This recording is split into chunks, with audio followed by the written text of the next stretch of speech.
Hello दोस्तों, one night prep में आपका स्वागत है। आज हम पढ़ने जा रहे हैं flow control and error control. हमने लास्ट वीडियो में डिस्कस किया था कि डेटा लिंक लेयर के क्या क्या फंक्शनैलिटीज़ होते हैं और उसके अंदर हमने एरर डिटेक्शन को डिस्कस किया था। आज हम देखेंगे फ्लो कंट्रोल क्या होता है और एरर कंट्रोल क्या होता है। तो फ्लो कंट्रोल का मतलब होता है कि सेंडर और रिसीवर के बीच में जो हम डेटा भेज रहे हैं, डेटा लिंक लेयर में सेंडर और रिसीवर नोड्स होते हैं। हमने जब OSI TCP डिस्कस किया था तब मैंने बताया था कि सेंडर और रिसीवर डेटा लिंक लेयर में नोड्स होते हैं और डेटा किस फॉर्मेट में होता है, फ्रेम्स के फॉर्मेट में होता है। तो जब हम सेंडर टू रिसीवर फ्रेम्स भेज रहे होते हैं तो हमें फ्लो कंट्रोल का ध्यान रखना पड़ता है। फ्लो कंट्रोल का मतलब है कि एक प्रॉपर कोड रेट होना चाहिए, एक प्रॉपर रेट होना चाहिए जिसमें हमारा सेंडर रिसीवर को डेटा भेजेगा। फॉर एग्जाम्पल, रिसीवर की कैपेसिटी सिर्फ और सिर्फ 4 फ्रेम्स की है। एट ए पर्टिकुलर टाइम वो 4 फ्रेम्स को ही प्रोसेस कर सकता है और सेंडर ने अगर 6 फ्रेम्स भेज दिए तो ये चांसेस है कि जो बचे हुए 2 फ्रेम्स है वो डेटा लॉस हो जाए, वो रिसीवर को रिसीव ही ना हो, वो चैनल में कहीं लॉस हो जाए। तो flow control plays an important role to ensure कि हमारा डेटा लॉस ना हो और सेंडर और रिसीवर के बीच में प्रॉपर सिंक्रोनाइजेशन रहे, जिससे कि रिसीवर उतना ही रिसीव करे जितनी उसकी कैपेसिटी है। तो फ्लो कंट्रोल का ये यूज़ होता है। इसके क्या क्या प्रोटोकॉल्स होता है, कैसे इंप्लीमेंट करते हैं, वो अभी हम डिस्कस करेंगे। तो फ्लो कंट्रोल को इंप्लीमेंट करने के लिए 2 प्रोटोकॉल्स है, stop and wait and sliding window. तो मान लीजिए हमें टोटल में सपोज 5 फ्रेम्स को भेजना है, ठीक है। 5 फ्रेम्स हमें भेजने हैं, 0, 1, 2। अगर ये मॉड्यूलो 3 अरिथमेटिक है, मॉड्यूलो 3 अरिथमेटिक का मतलब है सिर्फ और सिर्फ 0, 1, 2 बिट्स एग्जिस्ट करेगी। जब हम बाइनरी की बात करते हैं सिर्फ 0, 1 होता है, वो मॉड्यूलो 2 अरिथमेटिक होता है। अगर मैं मॉड्यूलो 3 अरिथमेटिक मान रहा हूँ तो फ्रेम्स की नंबरिंग कैसे होगी, 0, 1, 2, उसके बाद दोबारा से 0, 1, 0 से स्टार्ट होगा, ठीक है। तो इसका यूज़ क्या है हम आगे देखेंगे। तो अभी के लिए आप जान के रखिए, अगर नंबरिंग हम यहाँ से स्टार्ट करो, ये फर्स्ट फ्रेम है, ये सेकेंड फ्रेम, ये थर्ड, ये फोर्थ, ये फिफ्थ, तो सेंडर और रिसीवर के बीच में सिंक्रोनाइजेशन इस फॉर्मेट में होगा। ध्यान रखिएगा ये मैं मॉड्यूलो 3 की बात कर रहा हूँ। आप अगर मॉड्यूलो 4 बनाओगे तो नंबरिंग क्या होगी, 0, 1, 2, 3, 0। और अगर मॉड्यूलो 2 की बात करूँगा तो होगी 0, 1, 0, 1, 0, ठीक है। तो उसके अकॉर्डिंग आप इसको फ्रेम्स को नंबर कर सकते हो सेंडर और रिसीवर के बीच में। अभी मैं मॉड्यूलो 3 की बात कर रहा हूँ, ठीक है। तो स्टॉप एंड वेट क्या बोलता है, अगर ये सेंडर है और ये रिसीवर है तो स्टॉप एंड वेट क्या बोलेगा, सेंडर सबसे पहले फर्स्ट फ्रेम भेजेगा, ठीक है। सेंडर ने सबसे पहले फर्स्ट फ्रेम भेजा। अब रिसीवर को एक्नॉलेज करना पड़ेगा कि हाँ मुझे फ्रेम नंबर 1 मिल गया है, अब आप नेक्स्ट फ्रेम भेजो। जब तक रिसीवर एक्नॉलेज नहीं करेगा तब तक सेंडर अगला फ्रेम नहीं भेजेगा। एक एक करके फ्रेम भेजता है सेंडर, इसलिए इसका नाम है स्टॉप एंड वेट, कि पहले आप भेजो, वेट करो, उसके बाद रुक जाओ। जब तक एक्नॉलेजमेंट नहीं आता तब तक आप नेक्स्ट फ्रेम नहीं भेजोगे, ठीक है। तो जैसे ही इसने फ्रेम 0 भेजा तो रिप्लाई में क्या मिलेगा रिसीवर से, एक्नॉलेज 1। एक्नॉलेज 1 का मतलब है कि 0 मिल गया है, अब आप फर्स्ट फ्रेम भेजो, ठीक है। अब सेंडर क्या करेगा, फर्स्ट फ्रेम भेजेगा। फर्स्ट फ्रेम मतलब फ्रेम नंबरिंग कर रहा हूँ, फर्स्ट फ्रेम भेज चुका था जिसका नंबर था 0, अब सेकेंड फ्रेम भेजा जिसका नंबर था 1। जैसे ही नंबर 1 फ्रेम मिल जाएगा तो रिसीवर सेंड करेगा एक्नॉलेज 2। एक्नॉलेज 2 का मतलब है फ्रेम नंबर 2, मॉड्यूलो 3 के हिसाब से फ्रेम नंबर 2 आप भेजो। तो सेंडर क्या करेगा, सेकंड फ्रेम भेजेगा। सेकंड फ्रेम भेजते एक्नॉलेज क्या करेगा रिसीवर, एक्नॉलेज 0। 0 का मतलब वापस से अब आप फोर्थ फ्रेम भेजो, यानी कि जिसका हम मॉड्यूलो 3 में 0 लिखेंगे। अच्छा, अब सेंडर ने भेज दिया 0th फ्रेम यानी कि फोर्थ फ्रेम। हुआ क्या कि ये रिसीवर को नहीं मिला, रिसीवर को ये वाला डेटा नहीं मिला, चैनल में ये वाला फ्रेम लॉस हो गया, ठीक है।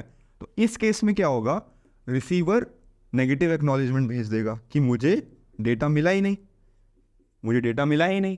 तो इसका मतलब वो कहेगा नेगेटिव एक्नॉलेजमेंट ऑफ 0, आप दोबारा से 0 भेजो, मुझे 0th फ्रेम मिला ही नहीं था, आप दोबारा से भेजो, ठीक है। तो ये है स्टॉप एंड वेट। बट इसके कुछ ड्रॉबैक्स है, वो हम देखते हैं। अब इसके ड्रॉबैक्स क्या है, फॉर एग्जांपल सेंडर ने फर्स्ट फ्रेम भेजा 0th फ्रेम, बट वो लॉस हो गया, ठीक है, रिसीवर को वो मिला ही नहीं। तो रिसीवर तो वेट करता रहेगा इस डेटा का, इस फ्रेम का वेट करता रहेगा और एक्नॉलेजमेंट कभी भेजेगा ही नहीं। क्यों, क्योंकि उसका एक्नॉलेजमेंट मिला ही नहीं कभी। तो सेंडर इसके एक्नॉलेजमेंट का वेट करता रह जाएगा कि भाई मुझे तो रिसीवर ने एक्नॉलेज नहीं किया, तो वो नेक्स्ट फ्रेम नहीं भेजेगा। तो ये इनफाइनाइट लूप में चला जाएगा, वेटिंग में चला जाएगा, कभी नेक्स्ट फ्रेम जाएगा ही नहीं। सिमिलर एक केस क्या हो सकता है कि सेंडर और रिसीवर, सेंडर ने 0 डेटा भेज दिया, अब रिसीवर एक्नॉलेज करना चाहता है, रिसीवर कहना चाहता है हाँ मुझे 0 मिल गया, अब आप 1 भेजो, एक्नॉलेज 1, बट ये एक्नॉलेजमेंट लॉस हो गया, ये भी तो एक फॉर्म डेटा ही है ना, तो ये चैनल में लॉस हो गया। तो अब सेंडर को क्या लगेगा कि रिसीवर ने एक्नॉलेज किया ही नहीं, इसका मतलब अभी जो मैंने 0 भेजा था वो रास्ते में कहीं फंसा हुआ है, रिसीवर को नहीं मिला, क्योंकि अगर रिसीवर को मिला होता तो वो एक्नॉलेज कर देता, बट एक्चुअल में हुआ क्या, एक्नॉलेज ही डेटा लॉस हो गया, एक्नॉलेज का ही लॉस हो गया। तो इस केस में भी क्या होगा, इनफाइनाइट वेटिंग हो जाएगी, इनफाइनाइट वेटिंग हो जाएगी। जैसे इसमें इनफाइनाइट वेटिंग हुई थी, ऐसे ही इसमें इनफाइनाइट वेटिंग हो जाएगी। तो ये कुछ इसके ड्रॉबैक्स है जिसमें ये डेटा लॉस को इंश्योर नहीं कर पा रहा कि इन केस अगर हमारा 0th लॉस हो गया तो क्या किया जाए, या एक्नॉलेजमेंट लॉस हो गया तो क्या किया जाए। तो इसका ये ड्रॉबैक, ठीक है। साथ में इसका ये ड्रॉबैक क्या है कि एक बार में ये एक ही फ्रेम भेज रहा है, जब तक 0th फ्रेम नहीं जाएगा और एक्नॉलेज नहीं होगा तब तक नेक्स्ट फ्रेम नहीं जाएगा, तो हम चैनल की बैंडविड्थ का प्रॉपर यूज़ नहीं कर पा रहे। तो इस चीज़ को इम्प्रोवाइज़ करने के लिए हमने स्लाइडिंग विंडो का यूज़ किया। स्लाइडिंग विंडो में क्या होता है, मैं फिर से वो फ्रेम बनाता हूँ, मॉड्यूलो 3 ही अरिथमेटिक ले लेते हैं, 0 1 2 0 1 2, एक एक्स्ट्रा फ्रेम ले लेते हैं, हमने 6 फ्रेम्स ले ली, ठीक है, हमने 6 फ्रेम्स ले ली। तो अब इसमें क्या होता है ना, इसमें हम एक विंडो बना लेते हैं। विंडो का मतलब क्या होता है कि अब हम एक सिंगल फ्रेम नहीं भेजेंगे, अब हम मल्टीपल फ्रेम्स एक साथ भेजेंगे। मान लीजिए मैंने विंडो का साइज़ ले लिया 2, ठीक है, मैं 2 फ्रेम्स एक साथ भेज रहा हूँ। सबसे पहले मैंने क्या भेजा, 0 1 0 भेजा और 1 भेजा, एक साथ 2 फ्रेम भेज दिए, ठीक है। अब जब तक मुझे इन दोनों का एक्नॉलेजमेंट नहीं आता तब तक मैं इस विंडो को स्लाइड नहीं करूँगा। तो जैसे ही 0 मिला, रिसीवर ने एक्नॉलेज किया कि हाँ मुझे 0 मिल गया है, 0 मुझे मिल गया, तो अब आप नेक्स्ट भेजो, तो ये विंडो स्लाइड होके कुछ इस टाइप की हो जाएगी। तो इसका मतलब इसका एक्नॉलेजमेंट मिलते ही मैं सेकंड भेज दूंगा, मैं सेकंड नंबर्ड फ्रेम भेज दूंगा। अच्छा, अब जैसे ही मुझे 1 का एक्नॉलेज मिलेगा, जैसे ही मुझे 1 का एक्नॉलेज मिलेगा, ये विंडो दोबारा से शिफ्ट हो जाएगी और विंडो क्या हो जाएगा 2 0। तो जैसे ही एक्नॉलेज 0 मिलेगा मैं 0th बिट भेज दूंगा, ठीक है। आप समझ पा रहे, अब मैं एक साथ मल्टीपल बिट्स भेज रहा हूँ। अब हम एक चैनल में सिंगल बिट नहीं भेज रहे, मैं 2 बिट्स एक साथ भेज रहा हूँ क्योंकि मैंने विंडो का साइज 2 सेट किया हुआ है। तो सिमिलरली आप देखो, जैसे ही 2 का एक्नॉलेजमेंट मिलेगा, यानी कि 2 का एक्नॉलेजमेंट का मतलब आप 1 भेजो, तो एक्नॉलेज 1 लिखेगा तो मैं 1 भेज दूंगा और ये विंडो शिफ्ट होके कुछ ऐसे हो जाएगा। तो कंटिन्यूसली विंडो शिफ्ट होती है और आप विंडो का साइज बढ़ा भी सकते हो। बट एक बात ये ध्यान रखना कि अगर मैंने सपोज ये 2 की पावर n फॉर्मेट में, अगर मैंने कहा कि मॉड्यूलो अरिथमेटिक जो हो रहा है 2 की पावर n में हो रहा है, इस केस में मैंने मॉड 3 लिया है, सपोज मैं मॉड्यूलो 2 अरिथमेटिक लेता या मॉड्यूलो 4 अरिथमेटिक लेता या मॉड्यूलो 8 अरिथमेटिक लेता, तो मैक्सिमम विंडो साइज आप खुद बताओ क्या होगा। मैक्सिमम विंडो साइज होगा, अगर मेरा n है, n का मतलब है कि मैं मॉड्यूलो n अरिथमेटिक ले रहा हूँ, जैसे इस केस में मॉड्यूलो 3 अरिथमेटिक ले रहा हूँ, तो मेरा मैक्सिमम विंडो साइज होगा 3 0 1 2। क्यों? अगर मैंने विंडो साइज 4 लिया तो आप देखो एक विंडो में, एक सिंगल विंडो में 2 फ्रेम्स है जिनका नंबर 0 है, तो एक इनकन्सिस्टेंसी आ जाएगी, कन्फ्यूजन आ जाएगा सेंडर और रिसीवर में। तो आपको मैक्सिमम विंडो साइज उतना रखना है जिसमें फ्रेम नंबर्स रिपीट ना हो। तो उसको इसलिए मैं कह रहा हूँ कि अगर आपका मॉड्यूलो n अरिथमेटिक है तो मैक्सिमम साइज क्या होगा n-1, या इसको हम दूसरी तरीके से ये कह सकते हैं कि जनरली हम 2 की पावर n में अरिथमेटिक रखते हैं, मॉड्यूलो 2 मॉड्यूलो 4 मॉड्यूलो 8। तो अगर मॉड्यूलो 2 की पावर n अरिथमेटिक है तो उसकी नंबरिंग क्या होगी, जैसे अगर 2 की पावर 2 है यानी 4 तक जा रहा है तो नंबरिंग कैसे होगी 0 1 2 3 फिर 0 1 2 3 इस टाइप से होगी। तो मैक्सिमम विंडो साइज क्या हो सकता है, मैक्सिमम विंडो साइज हो सकता है 2 की पावर n-1, इस साइज का, इस नंबर तक हम जा सकते हैं। और विंडो साइज क्या होगा 2 की पावर n, इतना ही हम रख सकते हैं क्योंकि इसके बाद क्या होगा, रिपीटिशन स्टार्ट हो जाएगी और सेंडर और रिसीवर में कन्फ्यूजन होगा, ठीक है। तो ये 2 तरीके थे फ्लो कंट्रोल के। बट आप देखो स्लाइडिंग विंडो में भी सेम डिसएडवांटेजेस है क्योंकि कोई सिंक्रोनाइजेशन नहीं है। इन केस अगर डेटा लॉस हो गया तो सेंडर एक्नॉलेजमेंट का वेट करता जाएगा, या इन केस एक्नॉलेजमेंट भी लॉस हो गया तब भी सेंडर वेट करेगा कि रिसीवर कब मुझे एक्नॉलेज करेगा, कब मैं नेक्स्ट डेटा भेजूँ। तो इस केस में क्या होगा, इनफाइनाइट वेटिंग होगी। बस हमने क्या इंप्रूवमेंट किया, स्लाइडिंग विंडो में जाते ही हम मल्टीपल फ्रेम्स भेज पा रहे हैं, जिससे हम चैनल का प्रॉपर यूज़ कर पा रहे हैं, बैंडविड्थ का प्रॉपर यूज़ कर पा रहे हैं। बट अब इन दोनों डिसएडवांटेज को ओवरकम करने के लिए एक नया प्रोटोकॉल आता है जिसको हम कहते हैं ARQ। अब हम उसको डिस्कस करेंगे। हाँ, तो अब बात करते हैं कि हमने इम्प्रूवमेंट कैसे किया। देखो, स्टॉप एंड वेट तो हमने पढ़ लिया, एक नया वर्ड जुड़ गया ARQ। ठीक है, ARQ का मतलब होता है automatic repeat query. Automatic repeat query, अब ऑटोमेटिक अपने आप वो रिपीट करेगा, रिपीट का मतलब रीट्रांसमिशन करेगा। ठीक है, पहले क्या हो रहा था कि अगर डेटा लॉस हो गया तो रिसीवर इनफाइनाइट टाइम के लिए वेट करता रहेगा डेटा के लिए, और अगर एक्नॉलेजमेंट मिस हो गया, लॉस हो गया, तो सेंडर वेट करता रहेगा इनफाइनाइट टाइम के लिए कि रिसीवर कब मुझे एक्नॉलेज करेगा। तो उस केस में कोऑर्डिनेशन नहीं है सेंडर और रिसीवर के लिए।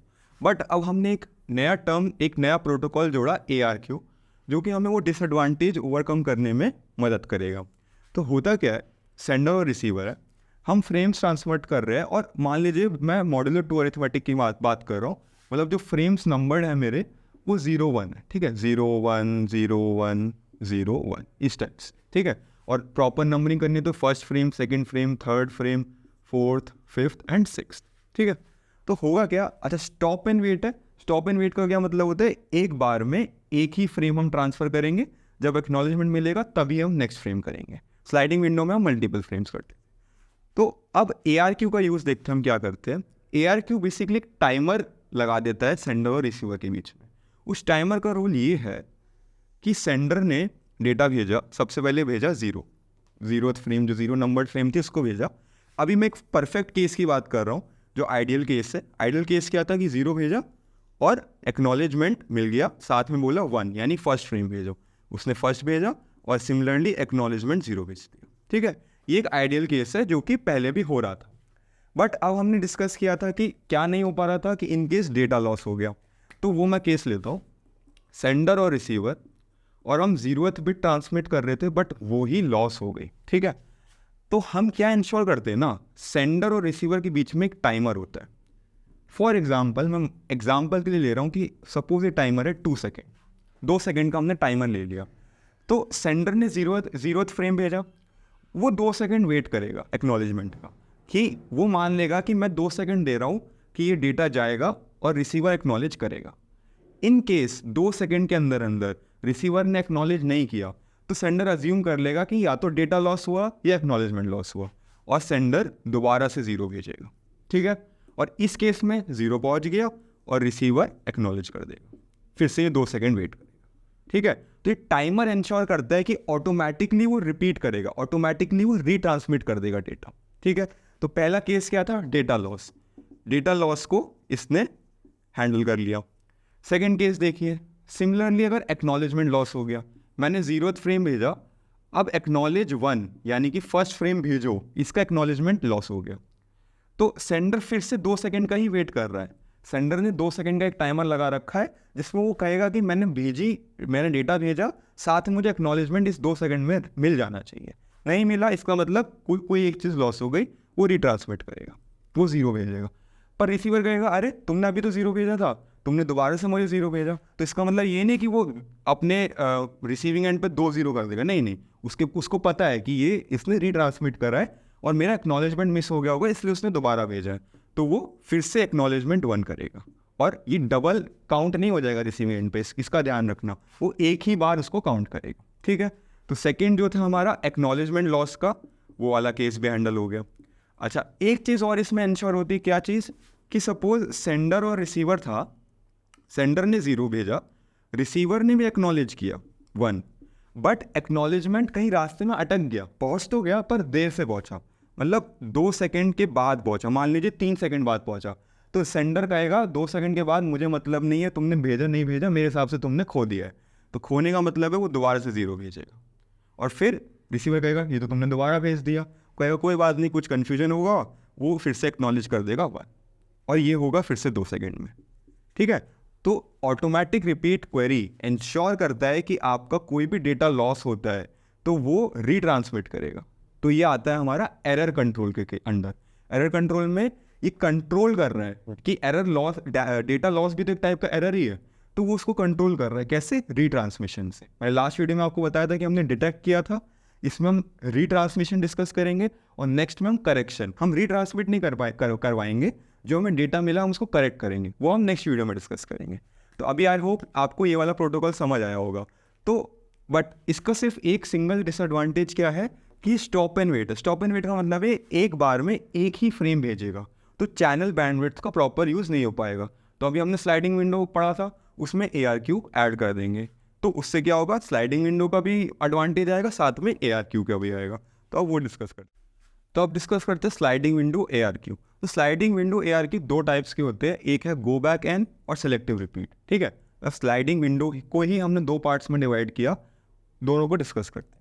तो गो बैक एन, ये जो एन है, इस एन का मतलब है विंडो साइज। ठीक है, स्लाइडिंग विंडो में विंडो होती है, कैसे इंप्लीमेंट करते हैं मैंने अभी आपको बताया। तो इस एन का मतलब है विंडो साइज। ठीक है, तो मान लीजिए जो हमारे फ्रेम्स है वो नंबर्ड है कुछ इस टाइप से, 0 1 2 3 4 5 6 7 और फिर 0 से स्टार्ट हुआ। तो ये मॉड्यूलो 8 अरिथमेटिक है। ठीक है, तो 2 की बार n होता है, मैंने वो भी बताया था। अच्छा, फिर से सोचिए इसमें मैक्सिमम विंडो साइज़ क्या हो सकता है।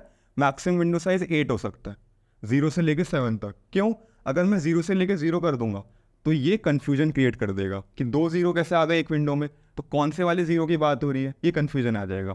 तो मैक्सिमम विंडो साइज़ क्या हो सकता है, जिसमें हमारे सिंगल एलिमेंट्स प्रेजेंट हो। तो इस केस में क्या होगा, 8 होगा। ठीक है, तो मान लीजिए कि मैंने विंडो साइज़ हमारे क्वेश्चन के लिए ले लिया 3। ठीक है, 3 विंडो साइज़ की मैं बात कर रहा हूँ। तो होगा क्या, सेंडर और रिसीवर में मैंने आपको बताया कैसे ट्रांसमिट होता है, एक बारी में विंडो के सारे एलिमेंट ट्रांसमिट हो जाते हैं। तो स्टार्टिंग कैसे होगा, 0 1 2 भेजेगा, ये 0 फ्रेम भेजा, फर्स्ट फ्रेम भेजा, 2 सेकेंड फ्रेम भेजा। ठीक है, अब नेक्स्ट फ्रेम तभी ट्रांसफ़र होगा जब 0th का एक्नॉलेजमेंट आ जाएगा, तभी तो ये विंडो स्लाइड करेगी एक पोजीशन। जब 0 का एक्नॉलेजमेंट आ जाएगा तो ये विंडो स्लाइड होके 1 2 3 पे आ जाएगी। ठीक है, तो जैसे ही 0 का एक्नॉलेजमेंट मिला, एक्नॉलेजमेंट 0 मिला, इसका मतलब वो कहेगा थर्ड फ्रेम भेजो, एक्नॉलेजमेंट 3, तो वो थर्ड भेज देगा। ठीक है, थर्ड भेजने का मतलब क्या है, विंडो हमारी शिफ्ट होके 1 2 3 बन गई। ठीक है, अब सिमिलरली एक्नॉलेजमेंट 1 का आ जाएगा तो वो कहेगा फोर्थ भेजो, फोर्थ भेजो।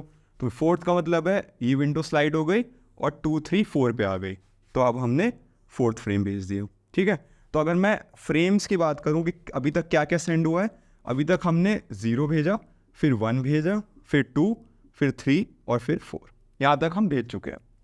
अब मान लीजिए कि जो हमारा सेकेंड फ्रेम था वो पहुँच नहीं पाया और वो लॉस हो गया, सेकेंड फ्रेम लॉस हो गया। तो उस केस में रिसीवर क्या करेगा, नेगेटिव एक्नॉलेजमेंट भेजेगा सेकेंड फ्रेम का कि मुझे सेकेंड फ्रेम तो मिला ही नहीं, मुझे सेकेंड फ्रेम नहीं मिला। तो गो बैक एन क्या कहता है कि देखो सेकेंड फ्रेम नहीं मिला, इसका मतलब रिट्रांसमिशन तो करना पड़ेगा, रिट्रांसमिशन करना पड़ेगा। अच्छा, डेटा लॉस का मतलब नहीं ज़रूरी हो सकता है कि टाइमर वो ख़त्म हो गया, जो अभी हमने केसेस पढ़े थे कि कब हम रिट्रांसमिशन करते, एक तो हमारा डेटा लॉस हो जाए या एक्नॉलेजमेंट लॉस हो जाए, या एक्नॉलेजमेंट आए बट टाइम ख़त्म होने के बाद आए। तो उसमें से कोई एक केस हुआ होगा, मतलब कहने का मतलब ये है कि हमारा नेगेटिव एक्नॉलेजमेंट आया या हमारा डेटा लॉस हो गया। तो उस केस में अब रिट्रांसमिशन क्या होगा, स्लाइडिंग विंडो है, तो हम जो करंट विंडो है जो 2 से स्टार्ट होगी, जिसका एक्नॉलेजमेंट हमें नहीं मिला, करंट विंडो अभी हमारी 2 3 4 है, क्योंकि 0 और 1 का तो एक्नॉलेजमेंट मिल चुका है हमें, 0 और 1 का तो मिल चुका है। अब करंट विंडो क्या है, 2 3 4। तो गो बैक एन यानी गो बैक 3 बोलता है कि करंट विंडो में जितने एलिमेंट्स हैं सबको दोबारा से भेजो। मतलब इस 3 की कोई वैल्यू नहीं है, इस 4 की कोई वैल्यू नहीं है, हमें मतलब नहीं है। अब आप नया स्टार्टिंग करोगे, नया स्टार्टिंग का मतलब जैसे इनिशियली हमने 0 1 2 भेजा था, सिमिलरली आप नया स्टार्ट करोगे, आप 2 3 4 भेजोगे। ठीक है, तो ये हो गया गो बैक एन, कि अगर कोई भी फ्रेम मिस हुआ तो उस विंडो का आप सारे फ्रेम्स दोबारा से भेजोगे। तो 2 3 4 भेजा, 2 3 4 भेजा, तो अब मैं दोबारा से लिखूंगा फ्रेम्स हो गई 2 3 4, 0 1 2 3 4 भेजी थी, अब दोबारा से हमने 2 3 4 भेजी। तो अब आप देखो हमने मल्टीपल टाइम सेम फ्रेम भेजी, क्योंकि 3 4 हम ऑलरेडी भेज चुके थे, इसको भेजने का कोई सेंस नहीं था, बट हमें भेजना पड़ा क्योंकि हम ये प्रोटोकॉल फॉलो कर रहे हैं। ठीक है, तो अब होगा क्या, अब इस केस में हो सकता है हमें सेकंड का एक्नॉलेजमेंट मिल जाए। सेकंड का एक्नॉलेजमेंट मिलने का मतलब है ये विंडो शिफ्ट हो जाएगी, ये विंडो शिफ्ट होकर कैसे बन जाएगी 3 4 5, अब हमारा फिफ्थ फ्रेम ट्रांसमिट हो जाएगा, ठीक है। सिमिलरली मान लीजिए थर्ड का हमें एक्नॉलेजमेंट मिल गया, तो ये विंडो शिफ्ट होके क्या हो जाएगा 4 5 6। करंट विंडो क्या है हमारी 4 5 6, और हमने 6th फ्रेम भेज दिया। अब मान लीजिए हमारा जो 4th फ्रेम था, थर्ड का तो एक्नॉलेजमेंट मिल गया, बट जो 4th फ्रेम था इसका कुछ लॉस हो गया, तो डेटा लॉस हो गया, एक्नॉलेजमेंट कुछ एक चीज़ लॉस हो गई। तो अब फिर से गो बैक एंड क्या बोलता है, गो बैक एंड बोलता है कि देखो तुम्हारा 4th का एक्नॉलेजमेंट नहीं मिला, पूरी विंडो दोबारा से भेजो। मतलब अब आप नई स्टार्टिंग करोगे। नई स्टार्टिंग का मतलब है अब आप करंट विंडो को दोबारा से भेजोगे, मतलब 4 5 6 आप रीट्रांसमिट करोगे। तो 4 भेजा, 5 भेजा, 6 भेजा, ठीक है। पहले वाले की कोई वैल्यू नहीं है, इनकी कोई वैल्यू नहीं है। ये अगर मिल भी जाएगा तो उसका एक्नॉलेजमेंट भेजेगा, उससे फ़र्क नहीं पड़ता, ये उसको देखेगा ही नहीं, वो दोबारा से 4 5 6 भेजेगा। सिमिलरली ये प्रोसेस रिपीट होगा जब तक सारे फ्रेम्स हमें ट्रांसमिट नहीं कर पाते। तो अब आप देखो गो बैक एंड में हम क्या कर रहे हैं, एक पर्टिकुलर विंडो का कोई भी फ्रेम अगर लॉस हो रहा है, या तो एक्नॉलेजमेंट या डेटा कुछ भी लॉस हो रहा है, तो हम पूरी विंडो दोबारा से ट्रांसमिट करते हैं। हम बिल्कुल स्टार्टिंग मान लेते हैं कि अब ये हमारी प्रॉपर नया शुरुआत है, नई विंडो है, हम इसको पूरा भेजेंगे। तो इसका बस एक यही ड्रॉबैक है कि एक पर्टिकुलर ट्रांसमिशन में हमें पूरी विंडो भेजनी पड़ती है। अगर सपोज विंडो साइज 10 है तो हमें 10 फ्रेम्स दोबारा से भेजने पड़ेंगे, जबकि हमारा डेटा कौन सा लॉस हुआ था सबसे पहले 2। तो अगर हम सिर्फ 2 को ही रीट्रांसमिट करते तो हमारा बैंडविड्थ प्रॉपर यूज़ हो पाता। हम अननेसेसरली हमने 3 4 को भी ट्रांसमिट किया। सिमिलरली जब 4 लॉस हुआ तो हमने 5 6 को भी दोबारा ट्रांसमिट किया। तो इससे हमने अननेसेसरली चैनल का मतलब बेकार में यूज़ किया। तो इस चीज़ को ओवरकम करने के लिए हमारा सेलेक्टिव रिपीट आता है। सेलेक्टिव रिपीट नाम से दिख रहा है कि वो सेलेक्टिव रिपीट करेगा, जो पर्टिकुलर फ्रेम लॉस हुआ उसी को रिपीट करके भेजेगा, बाकी फ्रेम्स को नहीं भेजेगा। तो अब हम वो डिस्कस करते हैं। अब बात करते हैं सेलेक्टिव रिपीट की। तो फिर से मान लीजिए हमारा विंडो साइज 3 है, आप अपने हिसाब से रख सकते हैं, मैं 3 लेके चल रहा हूँ। तो सबसे पहले क्या करेगा सेंडर, तीनों फ्रेम्स भेज देगा 0 1 2, ठीक है। एक्नॉलेजमेंट का वेट करेगा। अब सपोज 0 का एक्नॉलेजमेंट आ गया, इसका मतलब वो कहेगा थर्ड वाला फ्रेम भेजो, तो ये विंडो शिफ्ट होके ऐसे बन जाएगी। सिमिलरली 1 का एक्नॉलेजमेंट आ गया तो कहेगा कि 4th भेजो, ये विंडो शिफ्ट हो जाएगी और अब 2 3 4 बन जाएगा। तो अभी तक हम क्या क्या भेज चुके हैं, हम भेज चुके 0 1 2 3 एंड 4, ठीक है। मतलब इसके आते ही हमने 3 भेज दिया और इसके आते ही हमने 4 भेज दिया। अब मान लीजिए कि हमारा जो फिर से सेकेंड फ्रेम जो था वो लॉस हो गया, सेकेंड फ्रेम हमारा नहीं पहुंच पाया। तो उस केस में ये नेगेटिव एक्नॉलेजमेंट भेजेगा, ये टाइमर ऑफ हो जाएगा। इसका मतलब सेंडर समझ जाएगा कि सेकंड फ्रेम कहीं ना कहीं खो गया है। तो वो सिर्फ और सिर्फ सेकंड फ्रेम को ही रीट्रांसमिट करेगा, पूरी विंडो को नहीं करेगा, सिर्फ और सिर्फ सेकंड फ्रेम को रीट्रांसमिट कर देगा, ठीक है। तो हमारा सेकंड फ्रेम दोबारा से रीट्रांसमिट हुआ। अब जैसे ही हमारा थर्ड का एक्नॉलेजमेंट आ गया, 4th का आ गया, सेकंड का आ गया, तो वो नेक्स्ट विंडो शिफ्ट होती जाएगी, ठीक है। अब मान लीजिए उसने 6th फ्रेम भेजा था, करंट विंडो में 6 सपोज मान लीजिए 5 6 7 है, ठीक है। 5 6 7 हमारी करंट विंडो है, और जो हमारा 5th फ्रेम था वो लॉस हो गया। हमने 5 भेजा, 6 भेजा, 7 भेजा, बट जो 5th फ्रेम था बस वही लॉस हुआ। तो उस केस में वो क्या करेगा, सिर्फ और सिर्फ 5th फ्रेम को रीट्रांसमिट करेगा, ठीक है। बाकी फ्रेम्स को रीट्रांसमिट नहीं करेगा, सिर्फ और सिर्फ उसी पर्टिकुलर फ्रेम को रीट्रांसमिट करेगा जो हमारी खो गई है। तो हमने देखा कि हमने कैसे कैसे इंप्रूवमेंट करी। पहले स्टॉप एंड वेट था और स्लाइडिंग विंडो था। स्टॉप एंड वेट में क्या था, हम इनफाइनाइट वेटिंग करते जा रहे थे। स्लाइडिंग विंडो में बस एक एडवांटेज था, एक बारी में मल्टीपल फ्रेम्स भेज पा रहे थे। बट फिर उसके बाद हम ARQ प्रोटोकॉल लाए। ARQ में क्या था, ऑटोमेटिकली वो भेजा जा रहा था। स्टॉप एंड वेट में हमने देखा कि अब इनफाइनाइट वेटिंग नहीं हो रही थी, बट हम सिंगल फ्रेम भेज पा रहे थे। फिर हम स्लाइडिंग विंडो में आए जिसमें हमने 2 प्रोटोकॉल्स देखे। गो बैक एंड देखा जिसमें बस एक डिसएडवांटेज था कि कोई भी फ्रेम लॉस होने पे वो एंटायर विंडो रीट्रांसमिट कर रहा था, तो चैनल का प्रॉपर यूज़ नहीं हो पा रहा था। तो उसको ओवरकम करने के लिए हमने सेलेक्टिव रिपीट का यूज़ किया, जिसमें हम सिर्फ उस पर्टिकुलर फ्रेम को ट्रांसमिट कर रहे थे जो कि लॉस हुई थी। अब मैं एक न्यूमेरिकल डिस्कस करेंगे जिससे आपको सारे प्रोटोकॉल्स क्लियर हो जाएंगे। क्वेश्चन डिस्कस करते हैं, इसमें बोल रहा है sender has to send 10 frames, total 10 frame भेजने। नंबरिंग इंपॉर्टेंट नहीं है, मान लीजिए सिंपल नंबरिंग करी है मैंने 1 2 3 4 5 6 7 8 9 10, अभी के लिए ऐसा मान लीजिए। If every 5th frame gets lost, every fifth नहीं बोल रहा, एवरी 5th ट्रांसमिट करते हुए हर 5वीं फ्रेम लॉस हो जाती है, तो find number of transmissions in total. इसको तीनों टाइप्स हम सॉल्व करेंगे। पहला stop and wait, go back and selective repeat, और विंडो साइज है 3, मतलब जो स्लाइडिंग विंडो वाले प्रोटोकॉल है उसके लिए हमें विंडो साइज लेना है 3। तो सबसे पहले देखते हैं स्टॉप एंड वेट ARQ। तो स्टॉप एंड वेट ARQ में हमने देखा कि हम एक बारी में एक ही फ्रेम ट्रांसमिट करते हैं, ठीक है। तो सबसे पहले मैंने फर्स्ट फ्रेम ट्रांसमिट करी, उसका एक्नॉलेजमेंट आ जाएगा क्योंकि सिर्फ every fifth frame gets lost. तो first, second, third, fourth, fifth मतलब फोर्थ तक कोई प्रॉब्लम नहीं है, फोर्थ तक मेरे को एक्नॉलेजमेंट आ जाएगा। बट फिफ्थ फ्रेम मेरी लॉस हो गई, फिफ्थ फ्रेम मेरी लॉस हो गई, तो फिफ्थ मुझे दोबारा से भेजनी पड़ेगी, तो मैंने फिफ्थ दोबारा से भेजी। ध्यान रखिए मैं एक बारी में एक ही फ्रेम भेज रहा हूँ, ये स्लाइडिंग नहीं है, ये स्टॉप एंड वेट है, एक बारी में एक ही फ्रेम। तो मेरे को फिफ्थ फ्रेम दोबारा से भेजनी पड़ी। अच्छा, फिफ्थ फ्रेम दोबारा से भेजी, इसका मतलब देखो स्टार्टिंग के 5 हो गई थी, अब ये मेरी फर्स्ट फ्रेम है, ठीक है।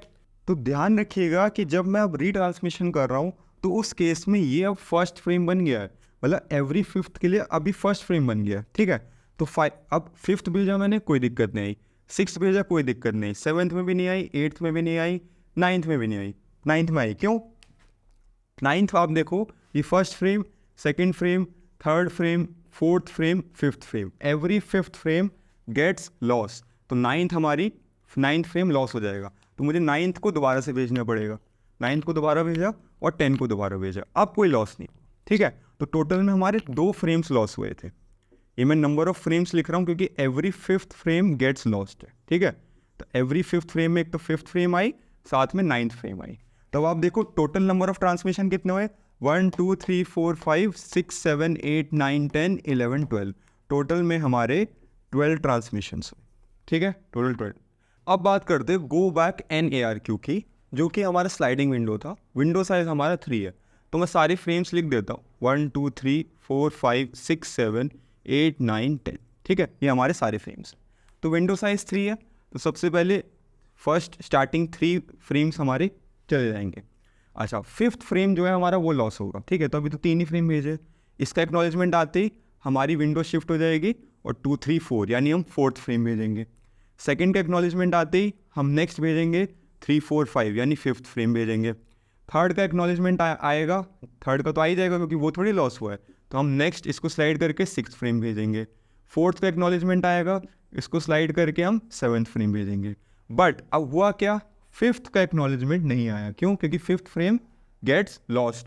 तो फिफ्थ फ्रेम लॉस हुई, तो उस केस में स्लाइडिंग विंडो में गो बैक एन क्या बोलता है कि एंटायर विंडो को आप रीट्रांसमिट करो। तो एंटायर विंडो को रीट्रांसमिट करने का मतलब हम 5 6 7 इसको दोबारा से भेजेंगे। पर ध्यान रखिए, अब हमारी फ्रेम नंबर हम 6 7 तो भेज चुके थे, इसका मतलब ये फर्स्ट फ्रेम था, सेकंड फ्रेम था, every fifth frame gets lost की बात कर रहा हूँ मैं। तो 6 7 तो भेज चुके थे ना, ये लॉस हुआ, उसके बाद हम 2 फ्रेम ऑलरेडी भेज चुके हैं। तो ये अब हमारा थर्ड फ्रेम हुआ, ये फोर्थ हुआ और फिफ्थ हुआ, ये आप ध्यान रखना, ठीक है। यहाँ पे बच्चे कंफ्यूज होते हैं, नंबरिंग यहाँ से स्टार्ट नहीं होगी, नंबरिंग यहाँ से स्टार्ट होगी, क्योंकि हम 6 7 ऑलरेडी भेज चुके हैं, तो वो अब हमारा फर्स्ट फ्रेम बन गया। अच्छा, अब ध्यान से देखो कि 6 7 के एक्नॉलेजमेंट की अब कोई वैल्यू नहीं, क्योंकि हम 5 6 हमने रीट्रांसमिट किया है। तो अब क्या होगा, फिफ्थ का एक्नॉलेजमेंट आएगा। तो जैसे ही फिफ्थ का एक्नॉलेजमेंट आया, ये विंडो शिफ्ट हो जाएगी और 6 7 8 में मूव हो जाएगी और हम 8th फ्रेम भेजेंगे। अच्छा, अब 6th का भी एक्नॉलेजमेंट आ जाएगा। क्यों? क्योंकि 6th अपेरेंटली 4th फ्रेम है, क्योंकि नंबरिंग यहाँ से स्टार्ट हुई है। तो 6th का एक्नॉलेजमेंट आते ही अब हम 7 8 9 विंडो पे आ जाएंगे, यानी हम 9th फ्रेम भेजेंगे। बट आप देखो, अब 7th, जैसे ही 7th फ्रेम आया, वो एक्चुअल में हमारा अब क्या है, 5th फ्रेम, तो इसका एक्नॉलेजमेंट नहीं आ पाएगा। तो जो अभी करंट विंडो है, उस एंटायर विंडो को हमें रीट्रांसमिट करना पड़ेगा। तो अब हम 7 8 9 दोबारा से भेजेंगे। बट अगेन आपको क्या ध्यान रखना है कि नंबरिंग यहाँ से स्टार्ट होगी, क्योंकि हम 8 9 ऑलरेडी भेज चुके हैं, ठीक है, 8 9 ऑलरेडी भेज चुके हैं। अच्छा, 8 9 के एक्नॉलेजमेंट की कोई वैल्यू नहीं, क्योंकि हमने रीट्रांसमिट किया है। अब आप देखो 7th का एक्नॉलेजमेंट आ जाएगा, क्योंकि अब वो थर्ड फ्रेम है। 7th का एक्नॉलेजमेंट आते ही विंडो मूव होके 8 9 10, यानी अब हम 10th भेजेंगे। 8th का भी एक्नॉलेजमेंट आ जाएगा, क्योंकि वो 4th फ्रेम है। अब विंडो और आगे मूव नहीं होगी, बस यहाँ से छोटी होती रहेगी, तो 9 10 है। अब 9th देखो, हमारा अपेरेंटली 5th फ्रेम है, तो इसका एक्नॉलेजमेंट लॉस हो जाएगा। तो लॉस होने का मतलब क्या है, लॉस होने का मतलब है हमें करंट विंडो को रीट्रांसमिट करना पड़ेगा। तो अब हम 9 और 10 को रीट्रांसमिट करेंगे, और 10th हमारा फर्स्ट फ्रेम था, 9th अब हमारा सेकेंड हुआ और 10th हमारा थर्ड फ्रेम हुआ। तो जो कि ये सेकेंड और थर्ड फ्रेम्स है, तो इन दोनों का एक्नॉलेजमेंट आ जाएगा। अब आप देखो, काउंट करो, टोटल नंबर ऑफ ट्रांसमिशन कितने हुए, 1 2 3 4 5 6 7 8 9 10 11 12 13 14 15 16 17 18। टोटल में हमारे 18 ट्रांसमिशन हुए, इसमें हमारे 12 थे, इसमें हमारे 18 हुए। अब हम देखते हैं सेलेक्टिव रिपीट में क्या होता है। फिर से मैं पूरे फ्रेम्स लिख देता हूँ, 1 2 3 4 5 6 7 8 9 10। ठीक है, फिर से विंडो बनेगी, विंडो साइज क्या होगा 3। स्टार्टिंग में हमारे 3 फ्रेम्स ट्रांसमिट हुए, 1 2 3। ठीक है, कोई दिक्कत नहीं आएगी। 1 का एक्नॉलेजमेंट आया, विंडो शिफ्ट हुई, 2 3 4 पे मूव हुई। सेकंड का एक्नॉलेजमेंट आया, विंडो शिफ्ट हुई, 3 4 5 पे आई। ठीक है, थर्ड का एक्नॉलेजमेंट आया, विंडो शिफ्ट हुई, 4 5 6 पे आई, 6th फ्रेम भेज दिया। अब फोर्थ का एक्नॉलेजमेंट आया, विंडो शिफ्ट हुई, 5 6 7 पे आई।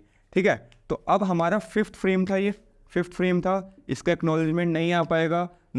इसका मतलब अब हम सेलेक्टिव रिपीट करेंगे, जिसका एक्नॉलेजमेंट नहीं आया सिर्फ उसको दोबारा से भेजेंगे। मतलब हमने 5th को दोबारा से भेजा। और नंबरिंग कहाँ से स्टार्ट होगी? नंबरिंग यहाँ से स्टार्ट होगी। ये फर्स्ट फ्रेम, ये सेकंड फ्रेम और ये थर्ड फ्रेम। ठीक है, 6th का एक्नॉलेजमेंट, अब हमारा 5th का एक्नॉलेजमेंट आ गया, तो 5th का एक्नॉलेजमेंट आते ही विंडो मूव हुई 6 7 8 पे। 6 का एक्नॉलेजमेंट आ गया, विंडो मूव हुई हमारी 7 8 9 पे। 7th का भी एक्नॉलेजमेंट आया, विंडो मूव हुई 8 9 10 पे। ठीक है, 8 9 10 पे। अभी तक हम ये भेज चुके हैं। अब आप देखो 8th हमारा 4th फ्रेम है, 9th हमारा 5th फ्रेम है। ठीक है, तो अब होगा क्या? 5th फ्रेम, यानी कि ये लॉस हो गया। 5th फ्रेम है वो हमारा 9th, तो ये लॉस हो गया। 8th का एक्नॉलेजमेंट आ जाएगा, 8th हमारा 4th फ्रेम है, तो अपेरेंटली विंडो यहाँ से छोटी हो जाएगी। 8th का एक्नॉलेजमेंट आ जाएगा, बट हुआ क्या? 9th फ्रेम लॉस हो गया, तो इसको अब हमें रीट्रांसमिट करना पड़ेगा। और 10th हमारा क्या था? फिर से फर्स्ट फ्रेम, और 9th था सेकंड फ्रेम, तो अब कोई 5th फ्रेम नहीं हुआ, तो इस केस में इन दोनों का भी एक्नॉलेजमेंट आ जाएगा। तो आप देखो हमने टोटल कितने ट्रांसमिशन करे? 1 2 3 4 5 6 7 8 9 10 11 12। हमने 12 ट्रांसमिशंस करे। ठीक है, तो इस चीज़ का अब आप ध्यान रखना कि सेलेक्टिव रिपीट में हम सिर्फ वही पर्टिकुलर फ्रेम को दोबारा से भेजेंगे जो हमारी लॉस हुई। और नंबरिंग कहाँ से स्टार्ट होगी? जस्ट उसके बाद वाले से, क्योंकि वो फ्रेम हम ऑलरेडी भेज चुके हैं। तो आप देखो धीरे धीरे करके कैसे हमारा गो बैक एंड में नंबर ऑफ ट्रांसमिशन ज़्यादा थे, सेलेक्टिव रिपीट में कम हो गए। तो इस वीडियो में हमने सारे प्रोटोकॉल्स डिस्कस करे, न्यूमेरिकल भी करे। आई होप आपको क्लियर आया होगा। कमेंट्स में हमें ज़रूर बताइएगा और हमें हमारी वीडियो को लाइक कीजिएगा, शेयर कीजिएगा। Thank you.